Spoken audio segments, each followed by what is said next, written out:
Episode 33 of ZK Live. Today we have Shane Garrett from Garrett Painting. He's a painting contractor based out of Missouri. I first met Shane at PCA Expo. He probably thought I was a nut. I came up to him all excited to tell him all the stuff I was into, but we've become friends over the years now. He's an incredibly knowledgeable, very skilled craftsperson, but also an amazing businessman. His company runs like a Swiss watch.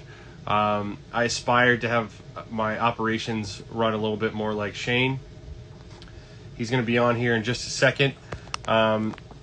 Please, everyone, feel free to enter your questions. We'd love to ask him. I'm going to go ahead and invite him on right now, and we'll go from there. Hello, sir. Hey, Zach. What's up, man?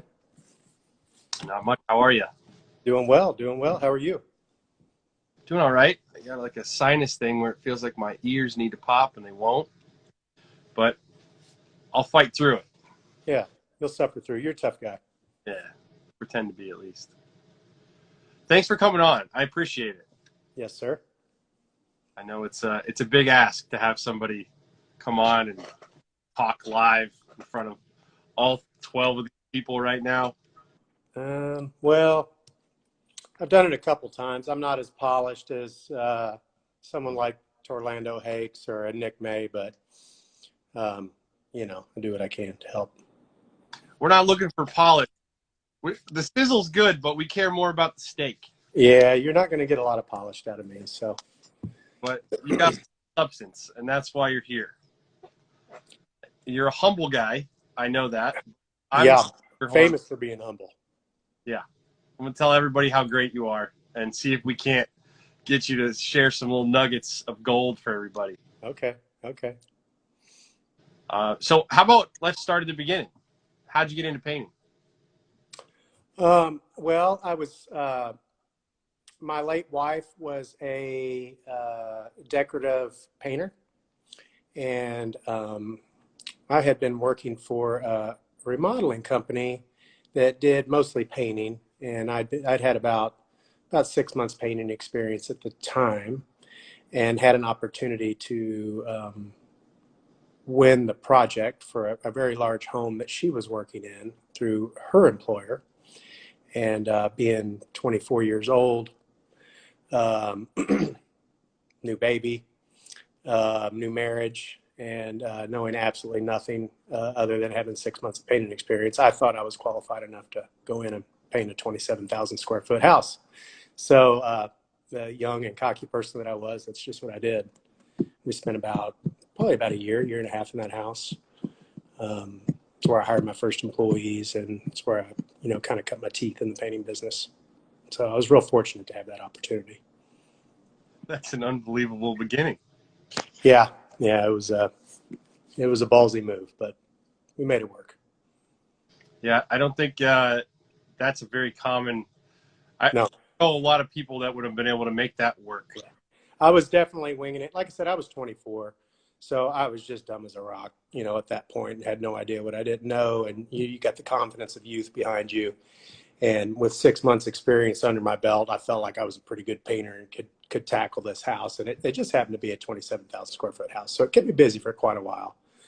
I actually collected deposits for the job and went and bought my tools with that deposit money. I went to Home Depot and bought tarps and rollers and poles and brushes and all the stuff I needed. And just got after it. Hired a couple painters. Obviously, most of the painters I was hiring were more experienced than me, so I actually learned through my employees quite a bit, over the years. So that's how I got started. That's unbelievable. How did that?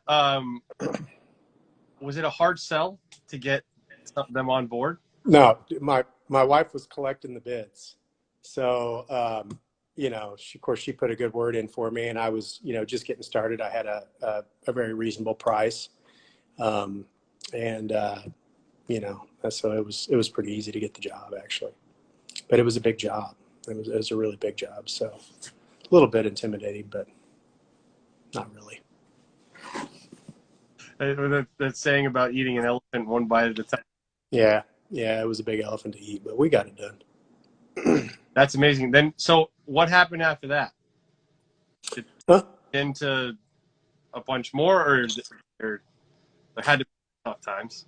Well, we landed some jobs after that. There was some lean times. I had to, go work for some other contractors here and there. Just, it was the early 2000s, so um, I I kind of bounced around. I get jobs here and there. I might have to go work for another contractor here and there, and that went on for a couple 3 years, I think. And then I happened to we were at a home show.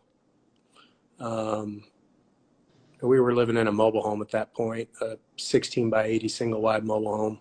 We didn't, really have any money, but I had, I don't know, $20 on me or so. And we went to a home show. We had just enough to get into the home show. And when we were there, there was a remodeling company that had a booth. And they were a very well-known and very established remodeling company that did a lot of work. And I just walked up to the guy, the owner was there working the booth, and I just shook his hand. I said, "I'm Shane Garrett. I'm with Garrett Painting. And, if you've got any paint jobs, if you got any business, uh, anything you need me to do, I'd love a shot at your business. So, and he was actually having issues with his painter at the time. And he said, "Well, call my office Monday and let's make an appointment." And I stumbled into that, and that started a 15-year relationship with that company, who at one point in time, they were, 50% of our revenue for many years. They've since gone out of business, and we've moved on to other things. But that was a 15-year relationship that really, really built my business. It really built our reputation. It gave us the steady work we needed in the type of work we needed to be doing, which was high-end residential work, which is what we still specialize in. They were a very unique company in that they were very organized, very process-driven, very system-driven, lots of documentation, high levels of customer service. And so I learned a lot about how to do business through working with that remodeling company and learning, the expectations of those type of customers and how to be successful in that market. Yeah. So let's skip to give people context. What does your company look like today? Today, we're still in the high-end residential market. We focus on interior repaints, exterior repaints, cabinet refinishing has been a big thing for us. We'll run anywhere from, we haven't been able to run as big a crew this year as we normally like to because of the, just the situation with the unemployment benefits that the federal government offered and, through the second quarter. Between the state of Missouri and the federal government, people on unemployment were collecting over $900 a week. Didn't have to look for a job. So that makes it pretty hard to find new talent at that point. We were kind of skeleton crewed through second quarter. We were able to keep maybe 7 to 10, painters through the second quarter, which obviously, didn't reach our goals. We're at about 15, 16 painters right now currently. Last year at our peak, we had 22 painters. So we'll generally, in the busy season, we'll run between 15 and 20 painters. That's awesome. What does the organization chart look like? Org chart is, well, there's me. I'm at the top, obviously. I'm the main estimator as well. And we have one office manager named Angela, and she's a real workhorse. She handles all our customer service calls, takes our leads in, handles all the bookkeeping. If any busy painting company has an office manager, they know how many hats they have to wear. So she's a very talented girl.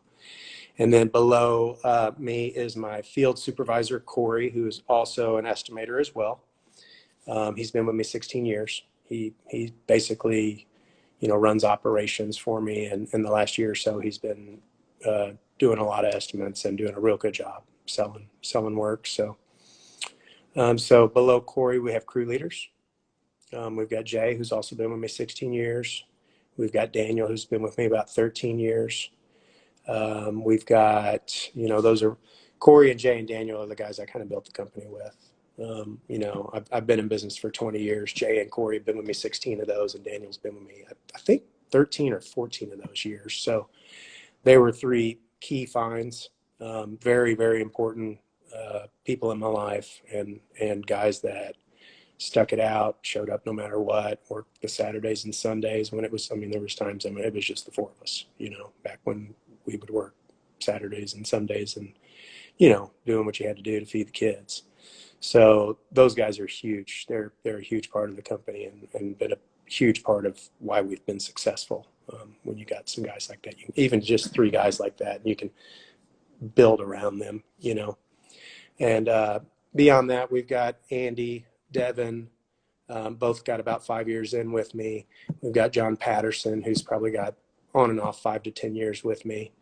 You know, they're crew leaders as well. They're kind of junior crew leaders. They're obviously below Jay and Daniel and Corey, but they still run jobs, you know.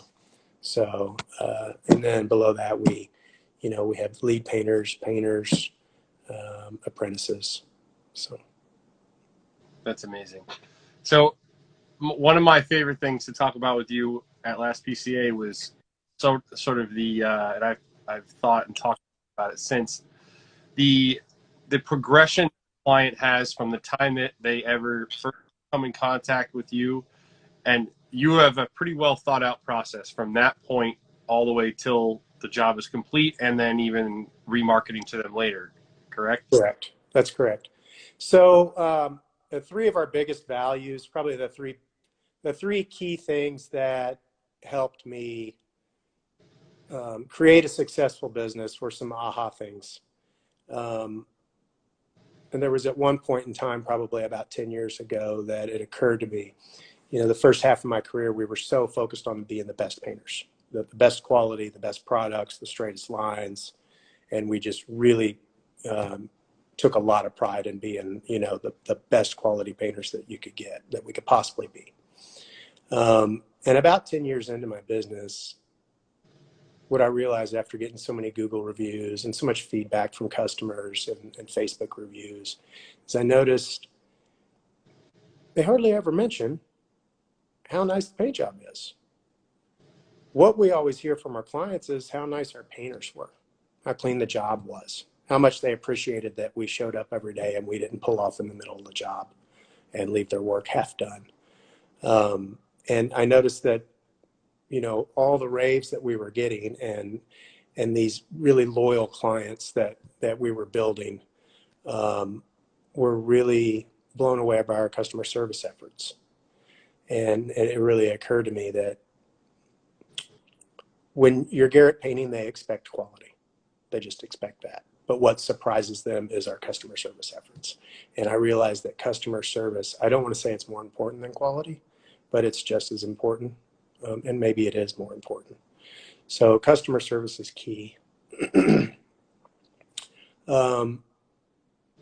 So that brings me to systems. Systems equal freedom. Anybody with a successful painting company knows you have to be systemized in how you do things. If you're running large crews of guys, you have to have processes and they have to be documented, and everybody needs to follow those systems and processes. And if we follow our systems and processes, we can almost guarantee good customer service and happy clients at the end of every job. And so we analyzed, you know, what do we do? What are the things that they like to see, you know, in their home, and we documented that and we discussed that. And then, you know, over the course of years, we've created software, and not created software, but implemented software that helps us manage our customer service efforts and make sure that things don't slip through the cracks, the right colors go on the walls, things are cleaned up at the end of the day, and stuff's done the way that it's supposed to be done, not just in someone's head, but actually a documented process that's followed and checked on, you know. So what the other value that ties into that is an ownership mentality with your employees. It was a huge thing for me that I took away from my very first PCA Expo, which would absolutely transform my business. It was in Charleston. I think it was 6 years ago. And one person in particular, I spoke with Matt Harden out of Walla Walla, Washington, who runs a very successful painting company called Four Seasons Color. And over drinks at the Benjamin Moore banquet, Matt was so transparent and so open, and he shared so much with me about how he ran his business, and what he'd learned through his consulting groups that he'd been a part of and through the other painters that he had networked with. And so, at that point in time in my career, I would still show up at the beginning of the job every day. I would still run paint around to the crews. When we started a job, it was me walking the guys through, telling them what needed to be done. We didn't even have work orders then. So in discussing with Matt and the processes and the systems that he used, and I'm standing there going, so you're telling me that you bid a job and you don't go back to the job? And he said, nope. So how do you do that? How do you do that and have happy customers? And, so he kind of explained how their business was systemized and how their crew leaders had an ownership mentality over the job.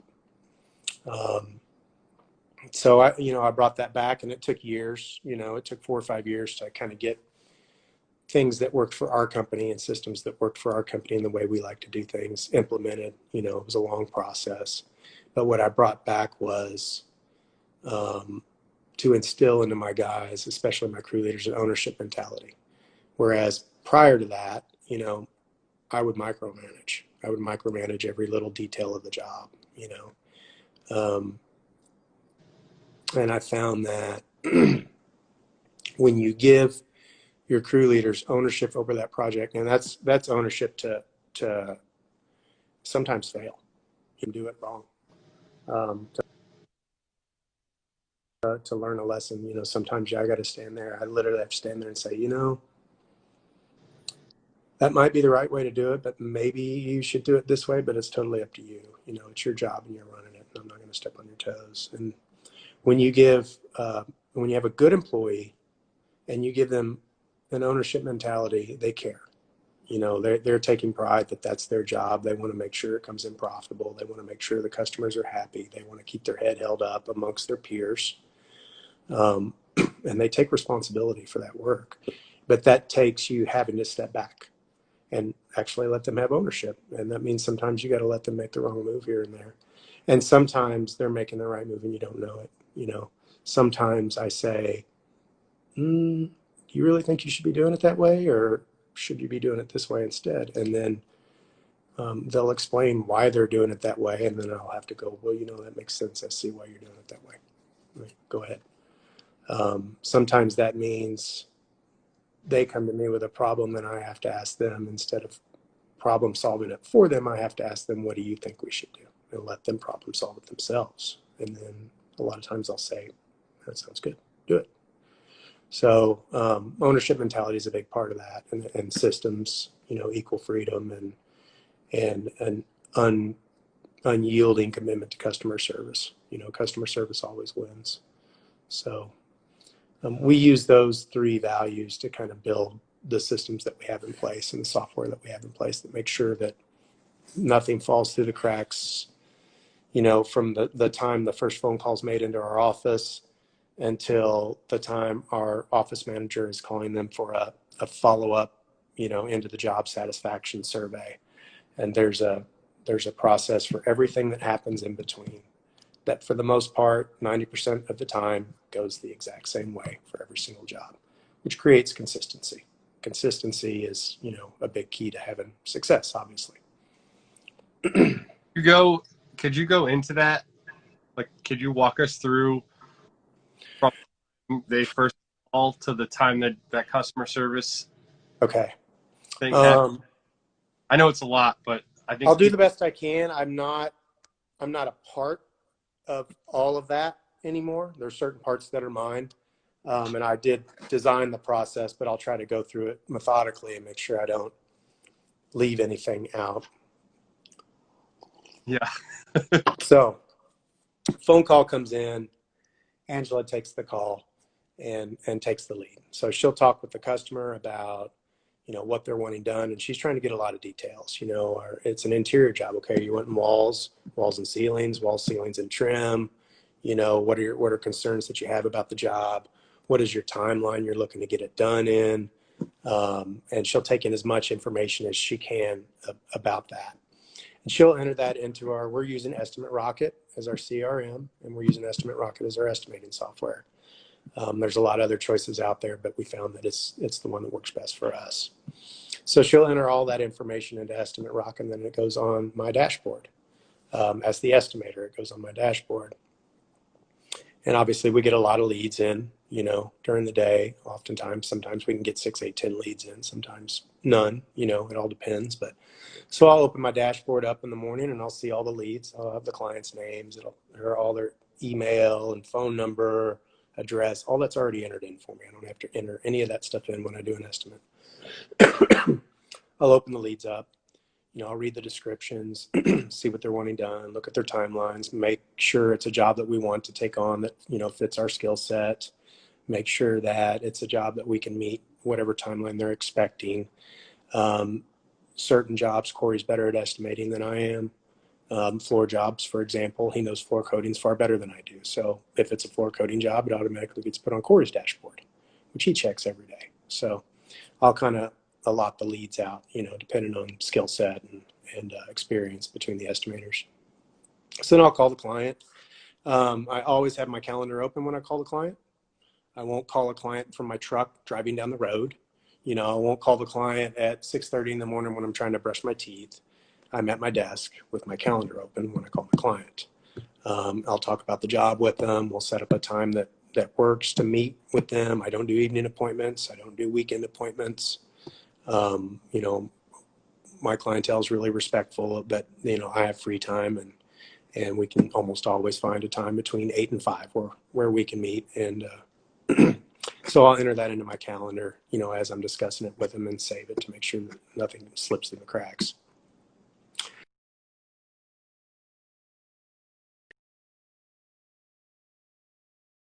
With videos. Depending on what type of work we're doing, whether it's interior, cabinets, exterior, we have different videos that kind of explain our processes, explain our customer service philosophy, and explain things about our company, and also other services that we offer that sometimes these clients don't realize that, oh, you do this too. So, we send some videos out to them so they can kind of research the company. We'll give them links to our Facebook. We'll give them links to our website so they can know plenty about us before I show up at their door. So I'll meet the client, I'll walk through with them, we'll discuss what they want to have done. I take photos of the work. We use production rates to do our estimates so that we're accurate. And it means we measure wall space, we measure lineal foot of trim, we measure square footage of whatever it is that we're estimating. I'll discuss with the client, our process once again, and make sure that I'm setting all the right expectations for them. I'll produce the estimate in the office. I don't do on-site estimates very often. A lot of companies do, but that's just not our way. So I'll go back to our office. I'll prepare the estimate. It'll be very detailed. It'll have exactly what we're doing. It'll have different rooms itemized. It'll have the products that we're using. And the reason that I'm so detailed with my estimate is my estimate becomes my work order. The work order on the job site's the Bible. When our crew leader goes to a job, they're using the work order and the photos I've provided to know what needs to be done, and to make sure that, it doesn't happen to us very often, but I know it happens to a lot of companies, and it used to happen to us before we had work orders.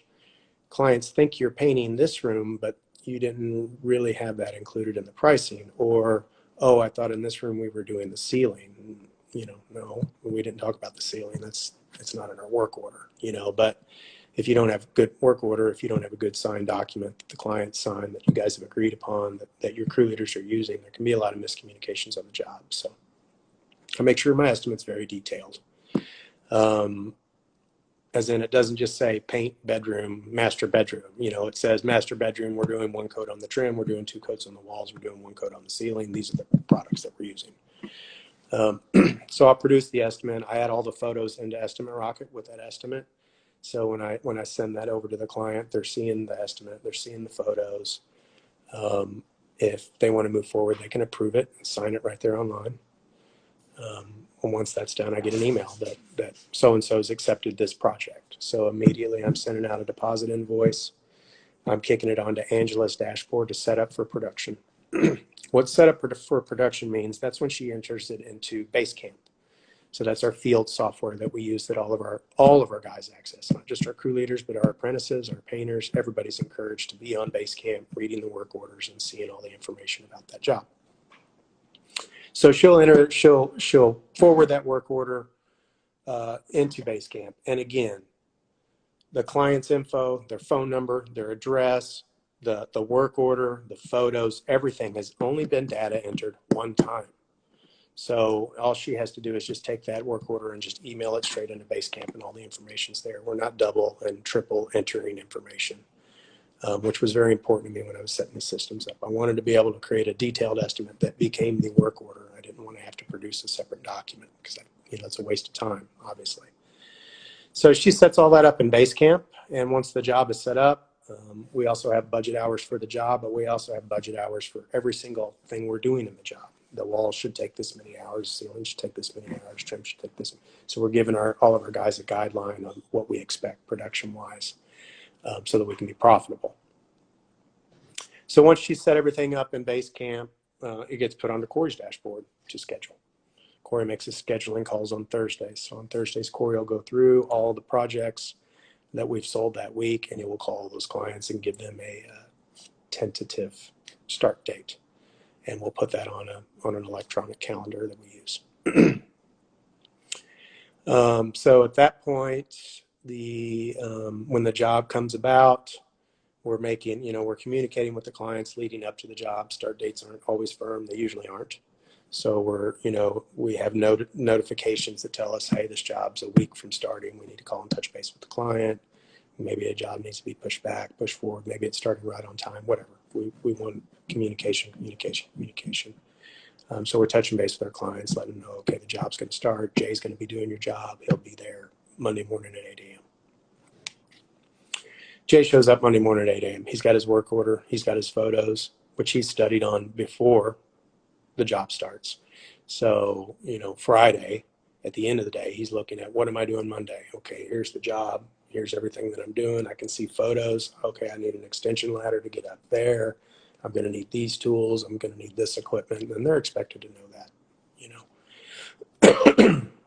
So that allows them to pre-plan for the job, without an initial walkthrough to find out what they're doing. And then our crew leaders show up at the job on their own. Sometimes there's big jobs or important jobs or specialty jobs or things where maybe the field supervisor needs to be there day one as well. If it's a $30,000 project, yeah. But most of our average jobs, our crew leaders show up on their own. They've got their work order, they've got their photos, they've got their crew with them, their van and their tools. They're trained how to introduce themselves. They're trained how to set up their workstation. They're trained to walk through with the client and review the work order, which is a matching document to the client's estimates. So they're making sure that everything that's on our work order is meeting the client's expectations as far as what rooms are getting done, what paint's getting used, so on and so forth. We're looking for previous damage, paint splatters on the floor from the first painters, scratches on the floor, things like that. We're documenting that to make sure that we don't get blamed for that at the end of the job. And when they do that, they document that in Basecamp under that job where the work order is. They'll fill out a color sheet with the client and get all the colors and get the client to sign off on it. They'll take a photo of that and they'll document that in Basecamp so that we've got our color sheet right where our work order is and everything else. If we have additional work orders to be signed, change orders, or hold harmless agreements, or any other kind of documentation that needs to be handled during that particular project, it all gets saved in Basecamp where that work order is under that job portal. So it's there forever, and everything that has to do with that job is there. So we'll do the work then. We're clean, courteous. We communicate with the client every day, let them know our progress, our expected finish date, and do a great job painting.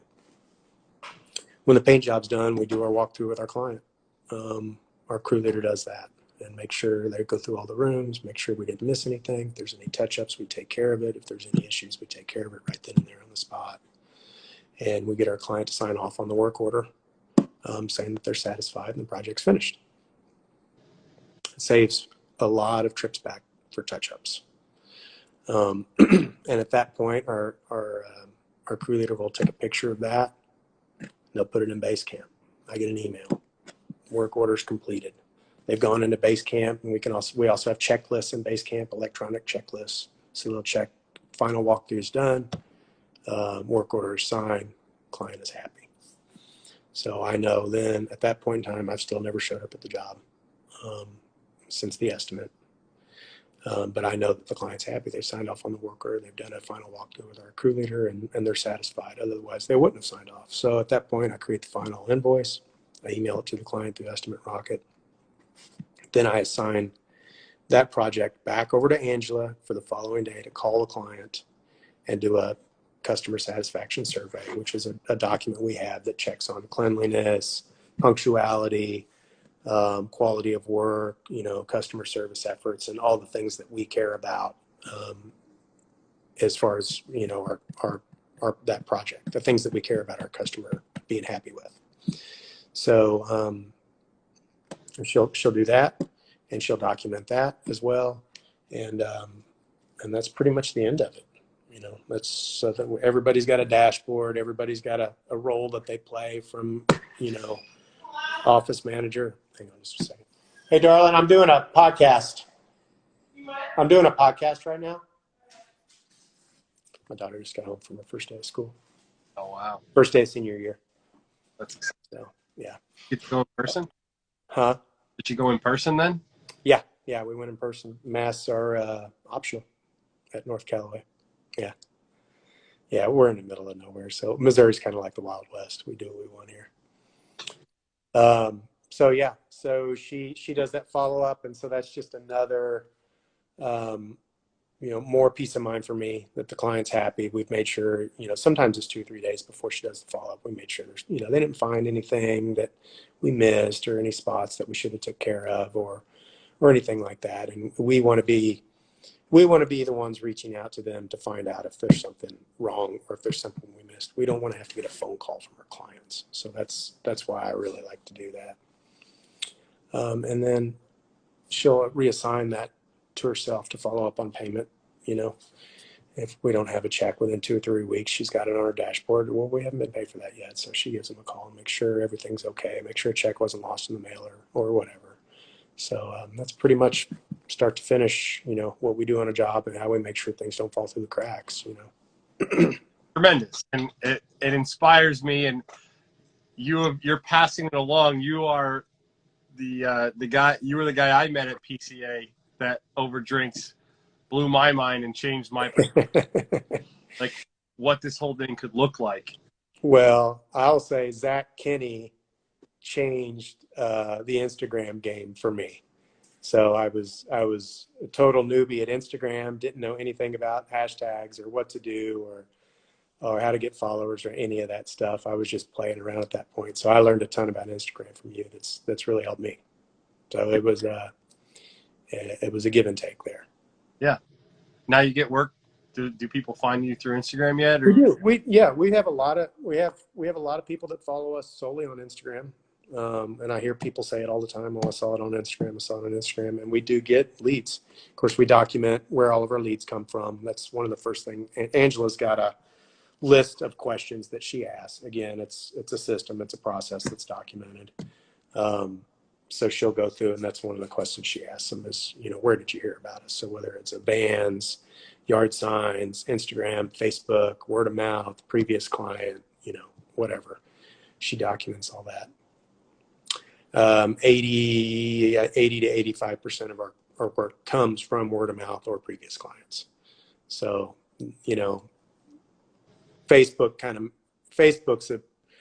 Facebook's much bigger for us than Instagram, way bigger. And I know you're a huge Instagram guy, but where we are, Facebook's just way more prominent with people in my demographic that I'm looking for, which is 30 to 40-year-olds, in that range, with higher end homes. So they just seem to be on Facebook more than Instagram.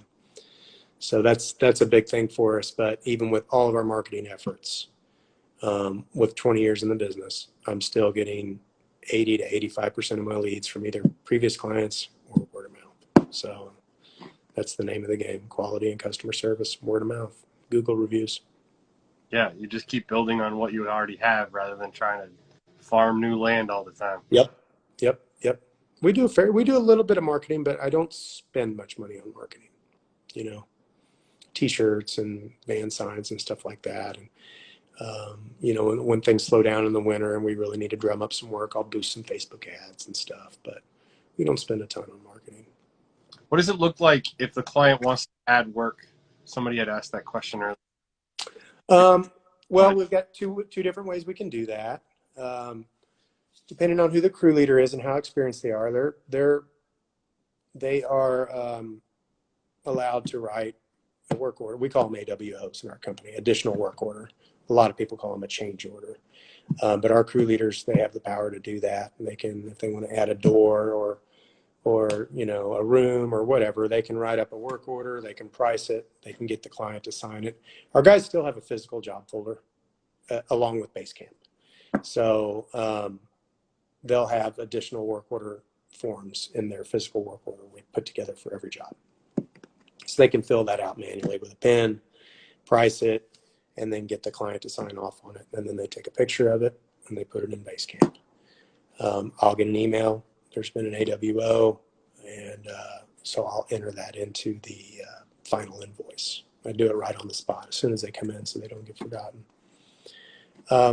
The second way we can do it, which is a really cool way through Estimate Rocket, is, if it's a large additional work order, in the thousands of dollars, a lot of times our estimator will do it, and we can add it to the estimate, and we can email the work order, the change order only, over to the client for an electronic approval. And when they sign that and approve it, through email, it automatically will populate that onto our work order as additional stuff that needs to be done for our crews. So at that point, when that happens, we reassign that to Angela's dashboard to do what we call rip and replace, which means she needs to take the old work order out of Basecamp and put the new work order in Basecamp that has the additional work on it, just so that it's current enough. Even if the crew leader knows about it, knows exactly what they're doing additionally, we want the current work order in there so that it's I would love to have a system where when you change the work order, that was already done, and maybe through WorkGlue, John Busick's system, that may work that way in his system. I'm not sure. We definitely flirted with WorkGlue quite a bit. When we almost switched away from Estimate Rocket to go to WorkGlue because it's really an all-inclusive software and maybe more robust than our Estimate Rocket Basecamp system. But what we have is very user-friendly and our guys are used to it, so we've just kind of stuck with that for now. We also use a software called T-Sheets that most painting contractors know about, and it's a time clock system on the guys' phones, GPS tracked. They can clock in and out of jobs. They can pull up T-Sheets. They can see which jobs they're they look at their schedule on T-Sheets, first of all, to find out where they're supposed to be that day. We don't have to call our guys in the mornings and tell them what jobs to go to. It's Corey populates our T-Sheet schedule with the schedule, and each of our painters can get on there and see where they're supposed to be working that day. And when they get to the job, they get on their phone and they can clock in. When they leave for lunch, they clock out, so on and so forth. And it's all GPS tracked, and that gets synced into QuickBooks for payroll. And again, eliminates tons of, double data entry and stuff like that. So T-Sheets is a big software that we use that keeps track of our payroll and our timekeeping and stuff. And of course, another thing that we do is we job cost every single job. So we look at every single individual job during the job, and when the job is complete, once a week we look at, are we on our budget? Do we hit our budget hours? Are we on our gross profit goals? What percentage of materials did we use? And we're looking for any anomalies. And of course, if we, didn't make what we should, or if we made more than we should, we're discussing that and finding out, why that is. It's rarely the latter. But we do, so we'll use T-Sheets, when we enter everything in, because also in Estimate Rocket, for each individual job, it has its own page, and we can enter all the material tickets for that job and all the hours for that job, all the payroll we spent. So we have a running total of gross profit through Estimate Rocket. When I pull that job up, I can see the work order, I can see the photos, I can see all the materials we use, all the documentation, and I can see where we're running budget-wise on it in real time. But it doesn't have quite all of the things that we like to look at. So we do our own job sheets, we look at once a week that kind of has a few other things that Estimate Rocket isn't showing us. And we'll, so that's part of our process too, is to to look at our profitability on jobs and where we went right, where we went wrong, and discuss that every week to make sure that we're not making mistakes in the future. Zach, I need to plug my phone in. I was going to do this on my iPad, but I couldn't get the Instagram pulled up, so I'm on my phone real quick.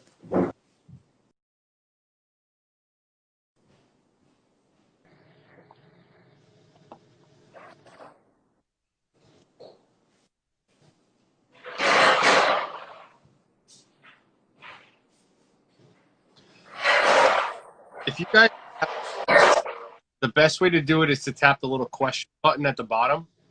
I'm trying to ask questions when I can, but if they end up too hot, like far up my scroll. So the best way to ask, I can see them later, is that little question button down at the bottom. If you just push that, type your question in, then when I have a minute, I can go there, look at that, and that way we don't forget questions. I did see a couple people had questions that I tried to. Let's see if I can make this work. All right, we're charging. So you said that when they're walking through the project work order with the client, is that when colors are given to you, or you're just confirming the colors already? It varies. Usually on an estimate, I just tell the clients I don't care about the colors right now, unless you're doing a deep red or something really dark that's going to take 3 coats. They usually don't have their colors picked out at that point. You know, very often they don't have their colors picked out when I do the estimate. So sometimes they do. And if they do, I put it right in the work order. Sometimes I regret that because they'll change it 6 times before the job starts. So that's not always a good idea. But if they seem really firm and confident, this is definitely one I want to go with, or we're matching the old color for sure, or I'm putting pashmina on, and if they seem wishy-washy, I won't put it in the work order. But if they seem confident that that's the color they want, I will. But the guys have a color sheet, you know, in their physical work file, and they'll confirm the colors and document them when they do the walkthrough with the client. And sometimes the client will email me colors. Sometimes they'll figure them out a week before we start. They shoot me an email. I'll copy and paste that, and I'll throw it into Basecamp real quick. So that'll be there for the guys. And if we have, other things that would be in Basecamp, if we got a garage door code and that's how we're getting out of the job, we'll document that in Basecamp. Any kind of, hey, make sure you don't let the cat out, or the client requested something specific that's not normal, we'll document that in Basecamp. So one of the first things that we tell new recruits is, even if you're just an apprentice and you don't know anything, start navigating Basecamp. Read those work orders. You may not know what the hell it means, but be getting familiar with that so that you're not just the guy showing up saying, hey, what do you want me to do? You're the guy showing up saying, oh, I see that this siding up here needs to get scraped and sanded. You want me to jump on that first thing? And so you're starting to process, what order things are going in, what needs to be done, and you're kind of teaching yourself how to possibly be a crew leader at some point in time. So, the guys with one of the first things I look for in a new recruit is good reading comprehension. Good reading comprehension, be able to read a document and understand what needs to be done is really important. So, yeah. So how does material ordering go then? If you don't have the paint ahead of time and know the color? Well, Zach, as you know, it's not very often that you walk into a job and start putting paint on. That's almost never happens, actually. Yeah. So most of the time, you pick the paint up at lunch. We don't live in a huge city. We live in a city with about 100,000 people. You're never further than 15 minutes from the paint store where we live. It's not traffic like LA or Boston or places like that. So generally, they'll start the job. There's, you've got to get furniture moved, or you've got to get siding scraped, or there's always prep work and stuff that needs to be done. Now, again, it's not always that way. Sometimes we have the colors. Sometimes we are walking in and we're going to be spraying something within an hour. And, there's different variables that change how we do things. So there's many times we're calling the paint store before the job starts. We're having the paint delivered there. But there's a lot of times that we're not. If you're doing a big old 2-story great room and you're putting 2 coats on the walls, that 3 guys are going to be busy till lunch, taping, spackling, sanding, moving furniture, covering floors. There's going to be plenty to keep those guys busy till lunch. The crew leader will evaluate, how much paint they need while he's there and call it in and have it ready, or he may have it delivered or whatever. So that varies a lot. It varies a lot. What percentage of jobs would you say you have your paint delivered to? I don't know. I don't know. I never order paint. I wouldn't have a clue. I never order paint for any jobs. I know that we use it more and more and more. And I know that for some goofy reason, in the early days, we would almost never have it delivered. We would just pick paint up at lunch and go to the paint store. I don't know if we just like going in there and bullshitting with the guys, or, it's kind of a hangout anyways. But a couple years ago, we really, Corey and I discussed, we need to start utilizing this delivery service more to save us time. And for our area, we're a pretty big volume company. We buy a lot of Benjamin Moore paint, and they're more than happy to drive 2 gallons over to a job site for us. Whereas there was a time when we were a 3-man company or a 5-man company, you kind of felt weird calling the paint store to bring 2 gallons of paint over to a job, but we don't hesitate now. They're happy to do it. And they're Johnston Paint and Decorating is a very well established local Benjamin Moore dealer that we have partnered with for 20 years now. We buy, 90% of our paint through them, and they've just been fantastic. They do anything we ask them to do within reason. So they're always happy to deliver paint and help us with anything we need. Someone asked about, do you pay for all your apprentices to be additional users in base camp? Yes. I don't know how much that costs. I have no idea. I don't think it's very expensive. I think, and I don't know, I might be talking on my ass, but I think that you pay a certain amount for like up to 10 guys, or a certain amount for up to 20 guys, or whatever it is. But we definitely have that's one of the first, during orientation, which again, there's a whole process to orientation. There's a whole process to job interviews. There's a whole process to, finding applicants for the job. And we have a specific process for our job interviews and what we're trying to communicate to them and what we're trying to figure out about, the potential hire. And we've also got a process to orientating, new hires, which involves, a lot of videos that they'll watch, and that we'll use as you probably know, we help the PCA, the Painting Contractor Association, develop the trade best practices video series, where they kind of, in a nutshell, they'll go through most of the basics of painting, from, prep work to paint application and all that stuff in between. And they've got some great 12 to 15-minute videos on how to caulk, how to fill holes, how to sand stuff, they kind of go through it all. And obviously we help them. So they're great videos. But we'll put new people through those. And we'll also set them up on all their software, all their apps. We'll get them T-sheets on their phone. That's I provide all tools. I don't require people to have any tools at all. And we provide shirts. We provide damn near everything. But you got to have a smartphone, because this company runs on smartphones. So you must have a smartphone to work for us. So during orientation, we're getting that set up for them. We're putting T-sheets on their phone. We're putting Basecamp on their phone, which is basically all those guys need. But we're showing them how to use it, how to navigate it. We're really encouraging them to, if you want to be an on-the-ball employee, you need to know your base camp. You need to know your work orders, and you need to be, thinking ahead and trying to stage and plan. Have you always been this system oriented? In my head, yes. I'm very OCD. So when it was just me and a couple guys, or me and the fellas, and we were playing hacky sack at lunchtime and, doing a lot of screwing around and a lot of cutting up and having a lot of fun, but doing some nice paint jobs, but not really being super serious about building a business, I was still very systemized in my mind. Me and the boys knew exactly what order we did stuff and how we did our stuff and how we cut this in and how we filled these holes and what putty we like to use and how big we wanted our caulk beads. And so I've always just been an OCD system oriented person, but it was all in my head. You know, in the first 10 years or the first 15 years, really, we ran the company on raw talent. You know, I was good at what I did.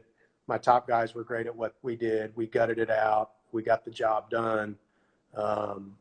And we just worked really hard, you know. And then after that expo, I got really focused on systems, you know, systems. And some people will argue about, I mean, everybody running a successful company knows systems and processes is important. There's some people that believe, and for a while I did when I got on this systems kick, that as long as you had great systems, you can feed anybody into those systems and have successful painters and a successful company. I find that not to be the case. I find that you really have to, you've got to balance talent and systems. You got to have great systems, but you need to have talented people running those systems. And that's our key to success.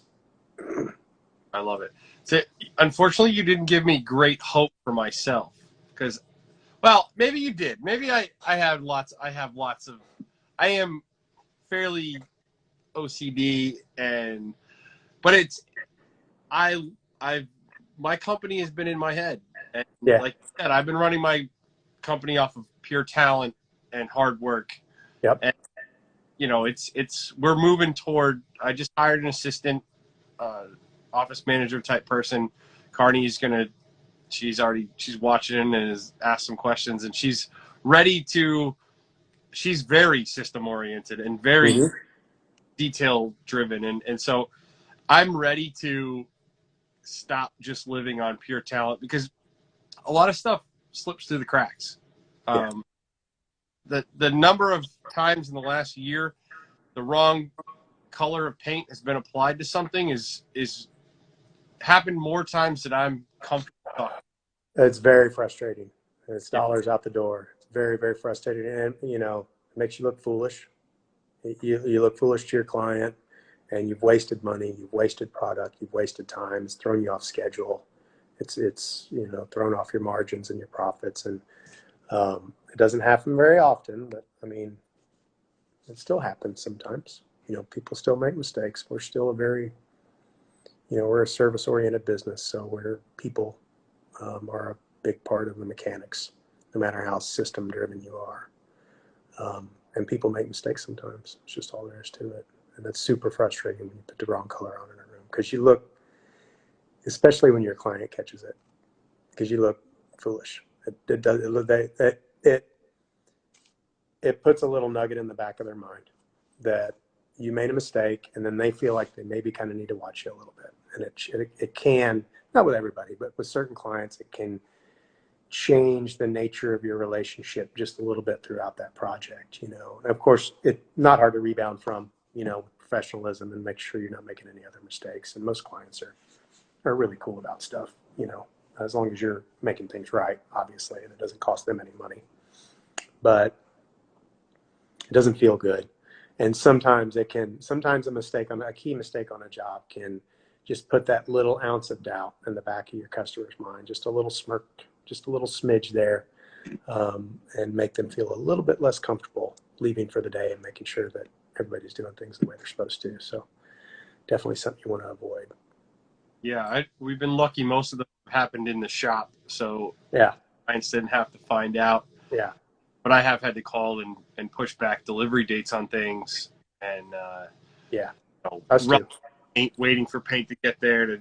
It's when you got 3 sets of cabinets in the shop, and each set has 2 different colors, and yeah, it can happen.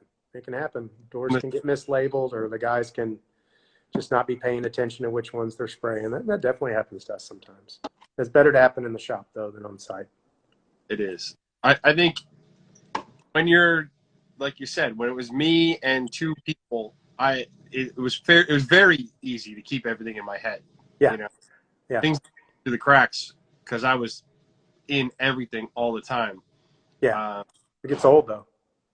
You know, at this stage in my career, there's literally jobs that will get leads that'll come in, jobs that'll get bid, sold, completed. I don't even know nothing about. I don't even, you know, I barely even know that that job happened. And I do all the final invoicing. That's one thing I still do myself. Just, I don't know why. I just enjoy that part. And I like to make sure that we're not missing anything, you know. But there's oftentimes, you know, large jobs they'll go through the whole system, the whole process, be completed with happy customers and a profitable project. And I didn't even really know that job happened or what happened on it. So that's a good feeling. It took a long time to work up to that, but that's a really good feeling when that happens. That's what I mean, that's the definition of a business. You know, I think for so long I thought I was running a business and I was working for myself. And Mm-hmm. and I think a lot of paint contractors out there think they own a business and they really are working for themselves. Yeah. And what you just described is something is not easy to do, to build a machine. Like you've built a machine that runs and you don't necessarily have to be there. It's not perfect. It still needs me. There's a lot of other guys out there that are way more systemized than I am. You know, there's guys out there running much more well-oiled machines than mine is. But I find for our market, for my personality, for my crew's personality, and for the way we like to do things, I think we strike a pretty good balance between being very professional and very systemized, but also being very human and, you know, having a good connection with our clients and our client base, and not being overly pretentious about things, you know. So it works good for us. I can leave, you know, I can leave for 2 weeks, probably even 3 weeks, and not have to check in. I literally can go, well, in January, I went for 2 weeks to Big Bend National Park for a out backcountry camping trip. I was 2 weeks. I never even called the office. And they won't call me unless the building's burning down. They're not going to call me. They'll find a way to figure out and solve whatever problem is happening, you know, because they pride themselves on that, honestly, not having to. That goes with that ownership mentality. You know, if Corey feels like, man, if I got to call the boss for some issue while he's on his vacation, he don't feel good about that. He feels like he's not doing his job, you know. So that rarely happens. Now, all that being said, as Torlando Hakes has expressed to me before, and it's true in every sense of the word,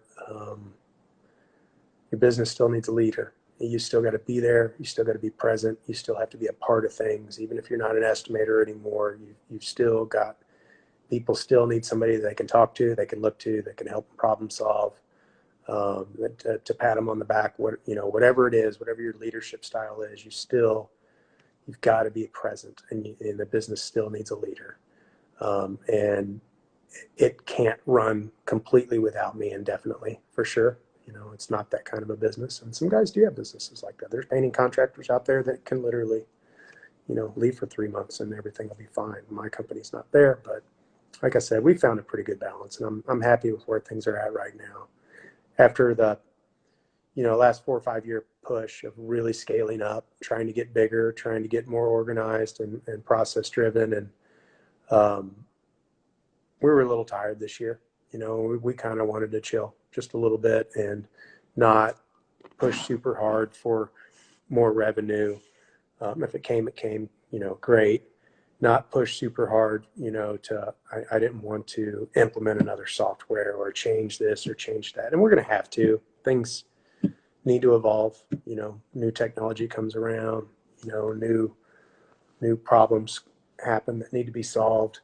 And, you know, I'm sure we won't stick with our exact same systems that we're at forever. Things, you know, constantly have to be modified. You know, if you're not growing, you're dying. And if you're not staying on top of your customers, you know, customers needs change. Employees needs change. Software improves. You know, there's always ways to get better. So by no means do I feel like we're exactly where we need to be, or we're, you know, super duper organized and have nothing to improve on. You know, we do a damn good job, but we're also not running you know, I'm running a company that you know, we did 1.2 million